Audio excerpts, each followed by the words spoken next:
Gros Nounours, c'est un peu moins. Bon gars, bonasse, cool et tout ça, mais dans le fond, peut-être un peu écœuré de se faire piler ses pieds à plusieurs niveaux et le désir de griffer de temps en temps, juste de reprendre sa place.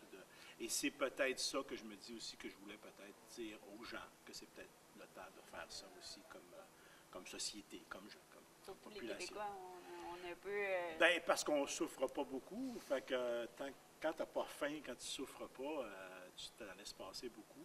Puis là, il me semble que c'est rendu pas mal. Alors, c'est un peu le message, entre guillemets, que je voulais passer. Je suis, pas ma propre inspiration, mais ce que je vis, ce que j'ai autour de moi. J'essaie d'observer mes amis, ma famille, ce que j'écoute à la télé. Tu sais, sur une journée, tu entends parler de couple sur un sujet X. Tu ouvres le journal, il en parle, tu écoutes à la télé, il en parle, tu entends une discussion au restaurant et ça parle de ça. Tu dis, oups, dans la même journée, 4-5 fois que j'entends parler de ça, il doit y avoir peut-être un petit quelque chose là-dedans. OK. Moi, est-ce que ça m'interpelle, premièrement? Oui, je vais fouiller ça, puis je vais essayer de faire de quoi avec ça. C'est la façon que je fonctionne. Puis je sais que les gens se reconnaissent aussi dans ce que je dis. Je personnalise toujours les trucs. Ce pas toutes des affaires qui m'arrivent, mais je personnalise tout ça pour donner une certaine crédibilité. Mais je veux que les gens dans la salle se reconnaissent. Et des fois, un rire, oui, le rire, c'est ce que j'ai besoin, mais des fois, je parle de couple, admettons, et je vois un couple se donner un coup de coude, ça, je me dis, parfait, j'ai atteint le bon point. Je ne suis pas quelqu'un de très, je suis quelqu'un de pudique, pas quelqu'un de très vulgaire.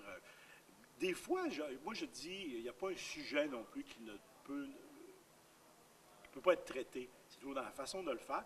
Puis, des fois, je me dis, yeah, j'y vais en bas de la ceinture, puis je dis des trucs assez spéciaux, mais de la façon que c'est fait, ça passe toujours. Et je me prends souvent comme victime. Je suis ma première victime. Fait que je me tape dessus. Fait qu'après ça, quand je tape sur quelqu'un d'autre, ben, ça passe mieux. Voilà. Il y a plein de choses qui me font rire. Plein de choses qui me font rire.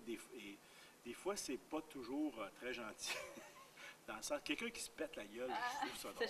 C'est plate, là, mais pour la personne, quand je sais qu'elle n'est pas trop blessée, ça me fait rire. Écoute, quelqu'un c'est ça, quelqu'un qui tombe.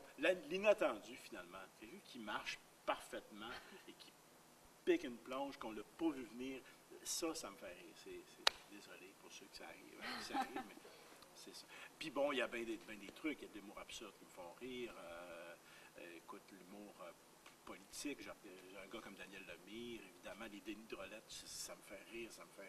Des fois, rire à avoir des mal, tu sais, de dire, oh, arrêtez, il faut que ça...